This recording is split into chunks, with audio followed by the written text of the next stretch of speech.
దారులన్నీ మేడారం వైపు అన్నట్టు ఎటు చూసినా జనమే కనిపిస్తున్నారు. సమ్మక్క సారలమ్మ గద్దెలు భక్తులతో కిటకిటలాడుతున్నాయి. మహాజాతరకు ట్రాక్టర్లు, డీసీఎం, ప్రైవేట్ వాహనాలు, ఆర్టీసీ బస్సుల్లో భక్తులు తరలి వెళ్తున్నారు. కొంతమంది ఎడ్ల బండ్లపై జాతరకు వెళ్తున్నారు. అయితే ఎడ్ల బండిపై మేడారం వెళ్తుండగా బండికి కట్టిన ఆవు పురుడు పోసుకుంది. వైద్యం చేసి ఆవును, దూడను కాపాడారు వెటర్నరీ డాక్టర్లు. ఆవు, దూడ క్షేమంగా ఉన్నాయని చెప్పారు.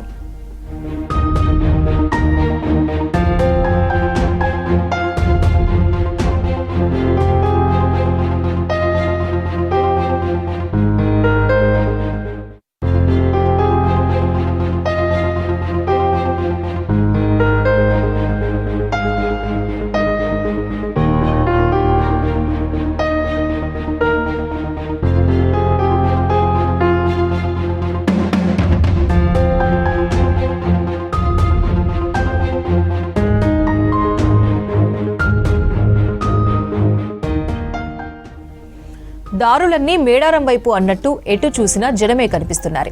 సమ్మక్క సారలమ్మ గద్దెలు భక్తులతో కిటకిటలాడుతున్నాయి.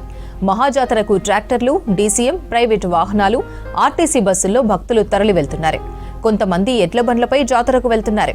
అయితే ఎడ్ల బండిపై మేడారం వెళ్తుండగా బండికి కట్టిన ఆవు పురుడు పోసుకుంది. వైద్యం చేసి ఆవును, దూడను కాపాడారు వెటర్నరీ డాక్టర్లు. ఆవు, దూడ క్షేమంగా ఉన్నాయని చెప్పారు.